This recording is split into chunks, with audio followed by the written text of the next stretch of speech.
Let's open the book on this. Today in Los Angeles, a Torrance man remains jailed over an alleged attempted assassination charge involving President Trump.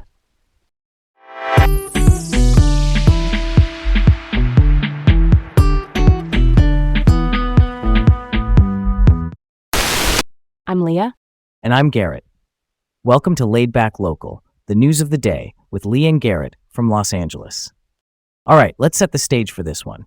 First up, Torrance man accused of attempted assassination on Trump remains jailed. Here's the headline in plain terms. Prosecutors say Cole Thomas Allen, 31, from Torrance, allegedly planned to target President Trump at the White House Correspondents' Dinner. That's the annual gala in Washington, D.C., where journalists and government folks gather. He's facing terrorism-related charges, plus firearms charges for allegedly moving guns across state lines. In April, he agreed to remain in jail until trial, and that detention was reported out this week. Prosecutors point to an email they say shows intent to target Trump. Allen's defense team argues the government is reading way too much into that message. Quick definition check.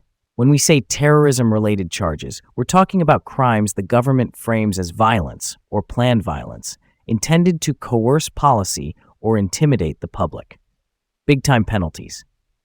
And there's this surprising detail. Allen allegedly wrote a note titled Apology and Explanation before breaching security. That's, a wild twist. Real talk, I'm skeptical about the strength of the evidence as it's been described so far. Interpreting a message as intent is complicated. Intent means what someone meant to do, not just what they said. And the defense says the government's story has inconsistencies. With stakes this high, the proof has to be crystal clear. Why would prosecutors lean so hard on an email? It's probably because in modern cases, digital footprints are the trail. Emails, texts, searches, you know how it goes. But yeah, they can be ambiguous. That's something to chew on, huh? Either way, pretrial detention, meaning staying in custody before the trial, signals the court sees a serious risk. We'll see what comes out at hearings. For sure, the legal bar here is high. All right, let's roll on. Next up, ICE faces hurdles in returning wrongfully deported Cuban to the U.S. This one's tough. Lázaro Romero León is a Cuban national who, according to court records, was wrongfully deported to Mexico despite a U.S. judge's order saying he had to stay here. ICE, Immigration and Customs Enforcement, blamed a communication error. They tried getting him back by plane and then by bus. Both failed. Now they've even floated the Coast Guard as an option. Quick note, the Coast Guard is the maritime branch that, among other duties, handles certain border and rescue operations at sea. The judge has threatened contempt sanctions, which basically means penalties against the agency if they don't follow the court's order. And the human side here hits. Reports say Romero León was left in Mexico with no money or food. That's like the real-life impact of a paperwork failure. It's not just a systems glitch, it's a person. Totally. And there's a diplomacy wrinkle. Mexico's cooperation, or lack of it, affects whether and how someone can be returned. Some of these returns hinge on informal agreements between countries, so not full treaties, but working understandings, which can complicate logistics. Why is it so hard to undo one mistaken deportation? Big moving parts. Multiple agencies, different countries, and travel documents that have to match perfectly. Plus, once someone crosses, you've got immigration checkpoints, carriers with their own policies, and security clearances. It's a maze. Still, yeah, that checks out that the judge is pushing hard here. A court order is a court order. Let's keep it moving. Next up, an LA council member proposes non-citizen voting in city elections amidst heated debate. So here's the proposal. Councilmember Hugo Soto Martinez, who represents parts of Central and East Los Angeles, wants to allow non-citizens to vote in city and school board elections. Important reminder, non-citizens cannot vote in federal elections. Period. This would only be local. Advocates say many non-citizen residents pay taxes, send kids to our schools, and deserve a voice in how the city runs. Opponents argue it undermines the meaning of citizenship. If it advances, the measure would still need council approval and then a citywide vote in November. For context, states can set their own rules for local and statewide elections. San Francisco has allowed non-citizens to vote in school board races. Oakland approved a similar idea, though it hasn't been implemented. Santa Ana voters said no in 2024. So the map is like patchwork. If LA tries this, legal challenges are almost guaranteed. Courts will look closely at the city charter and state law. Let's unpack this. I get the push for representation, especially when city services touch everyone's day-to-day. Trash pickup, schools, parks. It's close to the heart of civic life. But the legal path is not simple. The measure would likely need changes to LA city law and maybe alignment with state statutes. I'm curious, why now? Timing might be about momentum.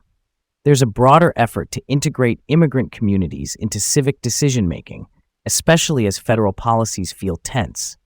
Also, election cycles are when these ideas get tested. That's worth exploring, even if the courts end up deciding the boundaries. Next up, former Ticketmaster CEO defends high 2028 Olympic ticket prices as fair. We're talking about LA 28, the organizing committee for the 2028 Los Angeles Olympics, rolling out early ticket packages. Preferred seats run up to $6,000 for marquee events like the women's basketball final. Fred Rosen, former CEO of Ticketmaster, the big ticketing company, is defending the prices.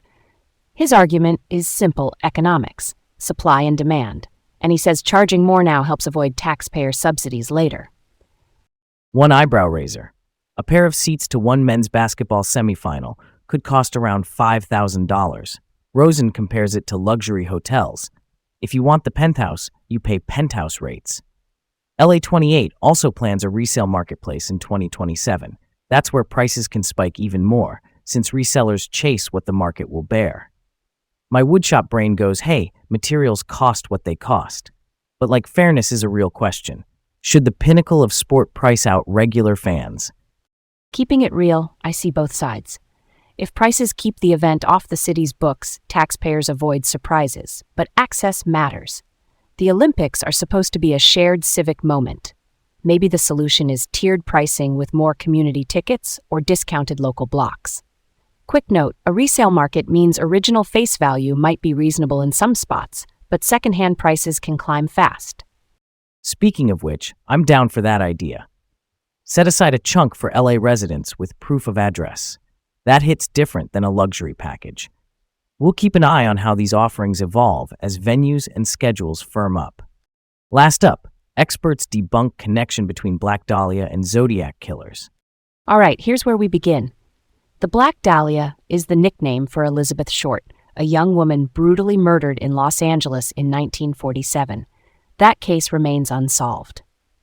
The Zodiac is a serial killer who operated in Northern California in the late 1960s and early 1970s, taunting the media with letters. Some have floated a suspect, Marvin Margolis, saying maybe he ties both, but experts now say the crimes look fundamentally different. The Dahlia killing was personal and sadistic with surgical-like mutilation. The Zodiac attacks were impersonal and about publicity. Profiling, which is building a behavioral picture of a possible offender, isn't an exact science. It gives clues. It's not proof. And once the public gets invested, decades of books, films, online theories, it can muddy investigations with noise. That's a curveball for detectives trying to stay grounded in evidence. We're talking cases that predate modern DNA practices, so the forensics are limited. This one really resonates with me. I love studying unsolved cases, but there's a line between curiosity and forcing connections.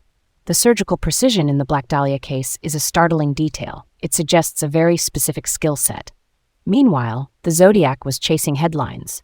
Two very different signatures. Why do we want these to be linked so badly? Maybe because one giant theory feels neater than two separate mysteries. Our brains love patterns.